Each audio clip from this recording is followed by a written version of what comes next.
Chris here with Platinum Reviews. I'm going to be going over my list for the nominations that I think is going to happen for Game of the Year. The Game Awards are doing their nominations for Game of the Year tomorrow, Monday, and they are doing 6 games for Game of the Year.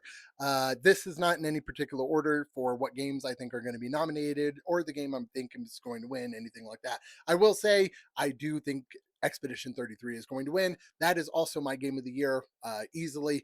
And I'm going to be doing my official list coming up next month, closer to the Game Awards. So be sure to subscribe or follow or whatever. So that way you can be sure to see that when that comes out. So, what I think is going to be nominated. Number one, Expedition 33. I already said that. I think that's going to wipe the floor on pretty much almost every single category. It's a given.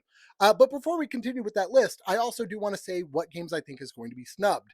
The first game I think is going to be snubbed is Arc Raiders. Arc Raiders is not a game of the year. It's not. It shouldn't even be nominated. It shouldn't even be in the running for game of the year. There are a few people. Shroud is one of them who was like, "Oh, this game needs to be game of the year. It needs to be game." No, it's not. It's not. It shouldn't even be in the conversation. It's probably going to win best multiplayer game, but that is not a game of the year game whatsoever. So yeah, no, not even a little bit. Uh, Digimon Storytime Stranger. This is one of my Game of the Year nominations, and we'll talk about that in my next video whenever I do that. I think that's going to get snubbed, and unfortunately I don't see that being everybody's Game of the Year or anything like that. So I don't think that is going to be nominated for Game of the Year. Unfortunately, I just don't think that's going to be it. So let's go ahead and continue with the list. Number two, I think Ghost of Yotai. Now, I haven't finished Ghost of Yotai. Digimon Storytime Stranger came out right around the time Ghost of Yotai came out, and I'm too big of a Digimon fan to have given that up to play Ghost of Yotai. So, yeah, sorry. I do plan on finishing Ghost of Yotai. I just barely started it, and, life happens. So, yeah, I haven't got to play that as much as I would like to. So, it's not on my list for Game of the Year, unfortunately, but I do think that is going to be nominated for Game of the Year. Number three is Death Stranding 2 on the Beach. Death Stranding 2 on the Beach is a masterpiece. It is a freaking masterpiece. And if you have not played that game, you definitely need to. It is a masterclass of a game, and it is easily going to be nominated for Game of the Year. Just a brilliant game. Number four is going to be Hollow Knight Silk Song. Now, I haven't played the game. I played the first one. I couldn't get into the first one, so I decided to skip the second one. I may go and play the second one at some point because I do love Metrovania type games.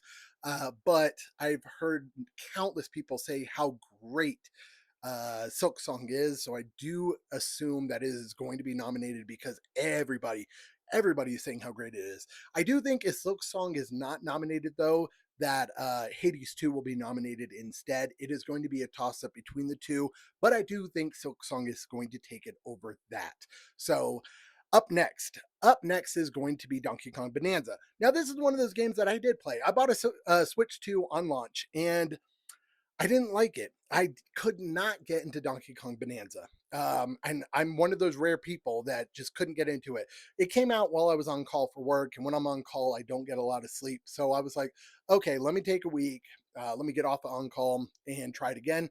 And I just couldn't get into it. I just could not enjoy the game at all. So I don't know.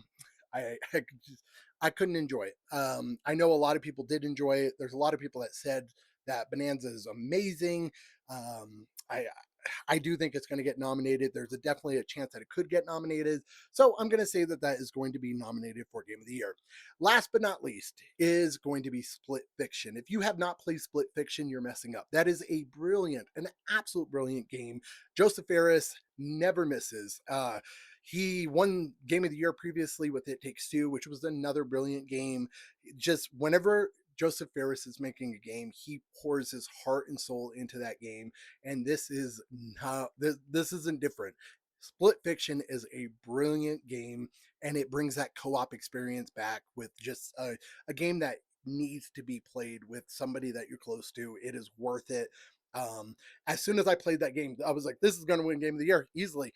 And then Expedition 33 came out, and then all these other games came out, and I was like, well, shoot, if this would have came out a different year, I definitely could have seen this winning Game of the Year. But Unfortunately, there's too many other games that came out this year for it to actually win Game of the Year. But that is what I think is going to be nominated for Game of the Year. If I missed any game, let me know in the comments down below. What is your current Game of the Year winner? If it's something different than Expedition 33, let me know in the comments down below as well.